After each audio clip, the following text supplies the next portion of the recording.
What's up everybody, Grant here from Spectra Racing. So, picking your number on your race car sounds easy, right? Well, there's a lot more to it than you might think. Let's get into it.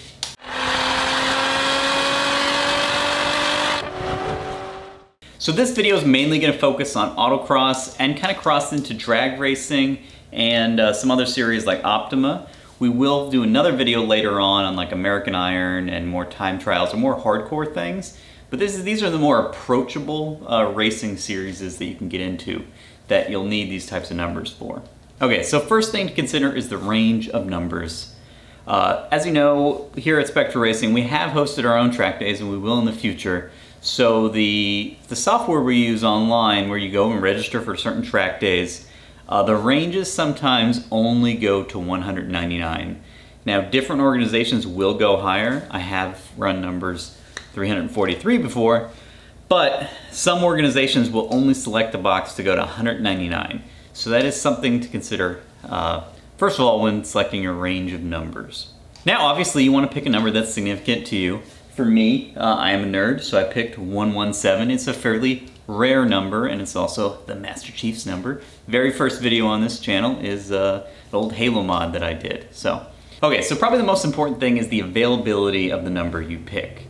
Now this may sound silly, but picking numbers like 7, 69, 80, 420, things like that just aren't going to be available. They might locally, and if you do run locally a lot with your organization in autocross, you can lock numbers, but that's usually only if you've been running a while, or you talk to the event organizer and you're going to be running at that particular location for a long time. So I would definitely focus on numbers that are maybe a little bit higher up, a little bit stranger, not as common. Lately I ran into a lot of problems with 87 being available. That was the number I ran for a while because there were a lot of millennials that were racing around my age range, so people picked, their birth year. So kind of like the high 80s through 90s are especially going to be kind of hard to come by. So next thing to consider is your co-driver. So if you're going to drive in autocross a lot, you're going to want your numbers to be easily swappable for a co-driver. Now, to do that, you're going to want to pick numbers that are different from each other. You don't want to pick number 1, for instance, because then there's no numbers to swap if you get magnetic letters. Now right here I have a magnetic plaque. I'll get into that in the second half of this video. But my recommendation, if you're going to pick a lower number, is to do numbers like 17, 21, 41, things you can reverse that are different when you reverse them. That makes it easy for timing, easy when you're going up to the timing booth to see your times. It just makes things a lot easier. So something to consider when you start competing nationally with autocross is the higher numbers run last. So that can be advantageous if the weather looks bad, and it can be advantageous if you have issues, starting the beginning of the day. You'll run later in the day. It is a gamble, and you're going to be fighting for those higher numbers, so you're going to have to get on Motorsports Reg and register as soon as possible. The event opens up, and last year MSR totally crashed when they had the sign up for Autocross Nationals. So it is going to be more difficult to get those higher numbers, but it is an option and something to consider. So switching gears a little bit for drag racing, if you go to just an open drag night, one of the things they're going to do is they're just going to give you your car number based on your arrival time. Being that if you're the first car, you'll get number 1, your second car you get 2, and so forth. So in a lot of times I've run into when I had permanent numbers on the car, they made me like put tape over it or something. It kind of did cause some problems sometimes. So we're going to get into kind of magnetic letters in a second as an option to kind of resolve that. So it's just something to consider if you do take your autocross car or track car to the drag strip. Okay, so now to switch to the type of numbers on your car. Now this can be kind of important based off the type of racing you're doing and the flexibility if you want a co-driver or not, and the kind of the speed of the racing you're doing too. So for the longest time with my car, I was running permanent vinyl. So the advantages of permanent vinyl, speed doesn't matter. If they're not going to fly off at speed.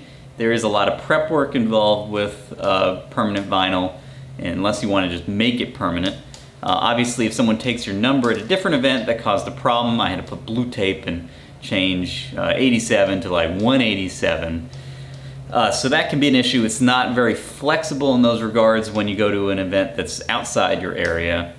Also, if you're a paint nut, you may not like it because if your car sits out in the sun, it can cause problems. And if you leave it on for a while, it can peel the paint off if you don't do a proper detail before you put permanent vinyl on your car. So the thing I recommend most for entry-level people and even more advanced is always have a set of individual magnets. So those are generally at least 8 inches, I think the SCCA rule. That is a very important thing, is you need the size of your letterings to be visible for the timing trailer and for the corner workers. So the individual magnets, big advantage of them is that you can swap them with a co-driver. Simple as that. You can also swap them if you go to an event where you don't have a locked-in number. So I had 87 for a while. I could always switch to be 78 or just 7 or 8.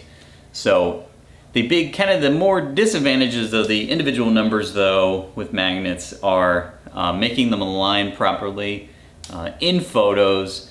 Usually, because I'm kind of OCD when it comes to that, I would take a piece of blue tape, a level, put the blue tape on the car, align the magnets, make sure they look good so they don't look silly in photos, all crooked.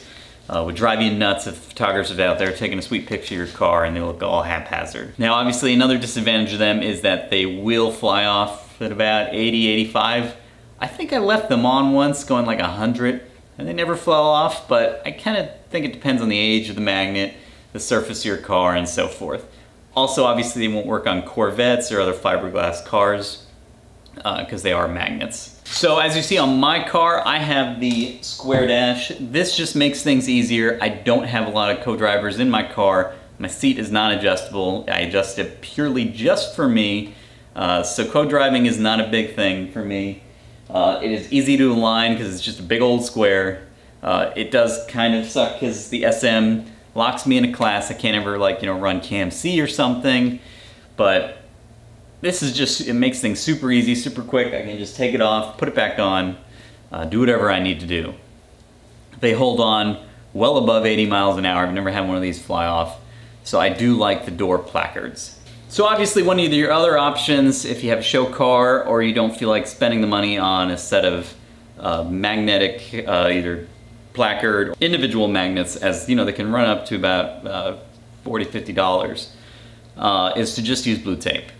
Now, as someone that has run timing before at the trailer and stuff, if you're gonna use blue tape, please make it legible, make your numbers look legible. Don't make your 7 look like a 1 or you're just gonna have the wrong time all day. The downside obviously is it's gonna look like crap no matter what. If you have a blue car, they won't let you run blue tape, so you have to find the rare green tape, the green painter's tape. The upside is, it peels off easily and it doesn't really harm your paint. So one other thing to consider is, for instance, at the Optima Ultimate Streetcar Challenge that I did, you can see in this photo, they provided their own door card and own sticker, which has kind of led me to remove a lot of my permanent vinyl numbering because it was just clashing because I was doing so many different types of events. It was just kind of a pain, which is why I switched to the magnet door card. So that has been an issue and something to consider when numbering your car. So lastly, like I was saying, make sure you pick the correct color for your car. If your car is blue, don't get blue letters, obviously. You want to get the right size, as big as possible, that won't look completely goofy on your car. I believe the requirement is 8 inches on most cars from the SCCA. So like I said before, other organizations may vary. When I raced with Optima Ultimate Streetcar Challenge, I think you could run up to 999 or even higher than that. They had 4-digit numbering. The more advanced series, NASA and time trial, I'm not 100% sure on their rules. We will do some research and come back to you to do a video on that. Well, that's it. I hope you enjoyed this informative video on picking your numbering on your car. If you have any other questions, be sure to ask. I can do a follow-up video, and we definitely will do a follow-up video on the more advanced type of numbering. For like American Iron Series, NASA time trials, grid life, etc. So that's it. Thanks for watching.